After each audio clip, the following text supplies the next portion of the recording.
पितरों की 3 बेटियां, तीनों से गलती हो गई। आप शिव मंदिर में जाएं, कोई गलती ना हो, जल चढ़ाएं, मना नहीं, छींटा ना लगे, धीरे धीरे चढ़ाइए। और एक बात अच्छे से ध्यान में रखिएगा, शिव मंदिर से जब भी वापिस आए, जल चढ़ाकर अपना फर्ज पूरा अदा कर कर। फर्ज से मतलब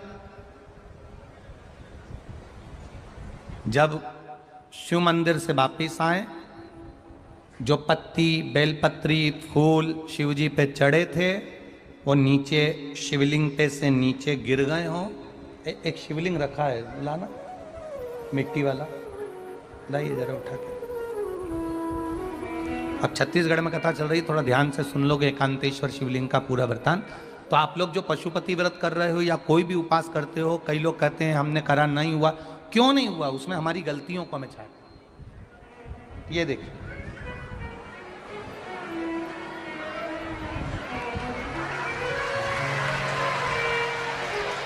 अब जैसे ये शिवलिंग रखा है, आपने जल चढ़ाया, अब जल आप यहां से चढ़ा रहे हो तो धीरे धीरे धीरे धीरे चढ़ाएं, जिससे छींटे बाहर ना, यहां तक छींटे रहे ना, जलाधारी तक चलेगा, बाहर ना गिरे। और एक बात का स्मरण रहे, यदि बेलपत्री, फूल, पत्ती जल चढ़ाने के बाद ये सब अगर नीचे गिर जाए, जलाधारी पर गिर गया या नीचे उतर गया, तुम्हारा पूरा जल चढ़ जाए, तुम्हारे पास में चंदन नहीं है, अबीर नहीं है, गुलाल नहीं है, कुछ भी नहीं हो, तो भी अपने हाथ की 3 उंगलियों से रेखा 3 खींचकर और फिर जो माला आदिक भगवान की रखी थी, उसी से भगवान का वापिस पूरा श्रृंगार कर कर फिर वापिस आइए, भगवान को पूर्ण श्रृंगार।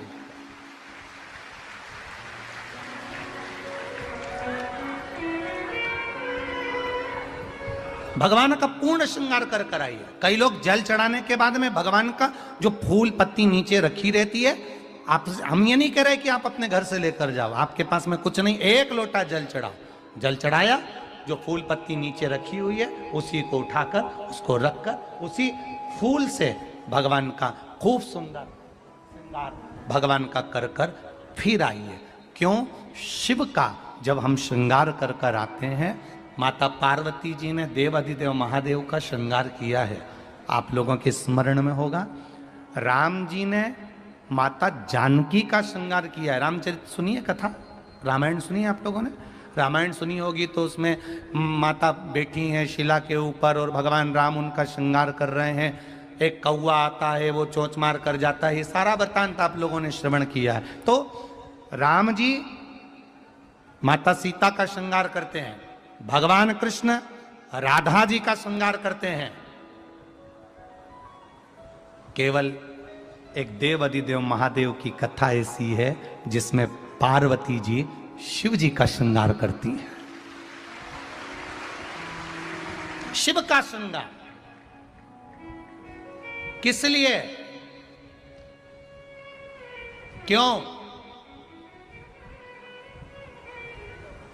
कहा जल चढ़ाने के बाद वहीं पर पड़ी हुई पत्ती से, फूल से, जो चढ़े हुए फूल हैं, चढ़ी हुई पत्ती है, चढ़ा हुआ निर्माल्य है, जो भी शिव जी का है, उसी को धोकर वापिस भगवान का श्रृंगार कर कर आना चाहिए। किस लिए? कि हे भोलेनाथ, जब मैं इस संसार सागर से जाऊं, अखंड सुहाग लेकर पूरी श्रृंगार कर कर इस धाम से जाऊं, ऐसी कृपा बना। जो पढ़ाओ, जो पढ़ाओ, चंदन नहीं है, हाथ से चंदन का स्मरण होना चाहिए। नहीं है हमारे पास लगाने को रोली, मोली, चंदन, जो भी आपके पास में है, अबीर गुलाल नहीं, अपने मन का गुलाल लगाइए, अपने मन का हृदय से दिल से रिझाने का प्रयास। ले जा बाबू, ले जा, दिल से चढ़ाइए। और जब भाव से, दिल से आप आनंद के साथ देवाधिदेव महादेव का आप पूजन करो, उसमें गलती ना हो। गलती। हम शंकर जी को जल कहां बैठ के चढ़ाते हैं?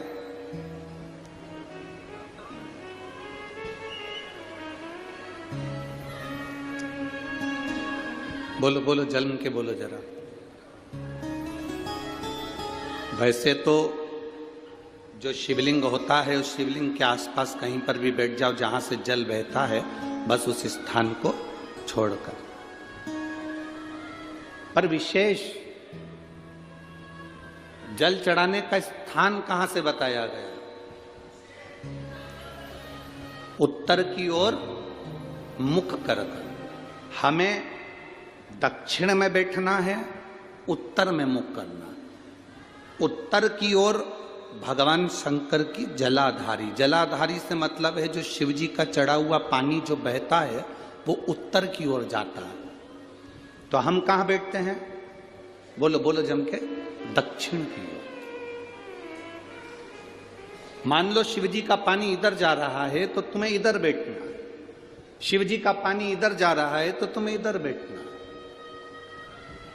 वैसे तो शंकर के शिवलिंग के आसपास कहीं पर भी बैठकर पूजन कर सकते हो, पर विशेष कोई कामना होती है, विशेष कोई मनोकामना है और आपका दुख जब कटता नहीं है, आप हार जाते हो, तब उस समय पर दक्षिण में बैठकर जहां उत्तर की ओर मुख कर कर भगवान देवाधिदेव महादेव को जल समर्पित किया जाता है।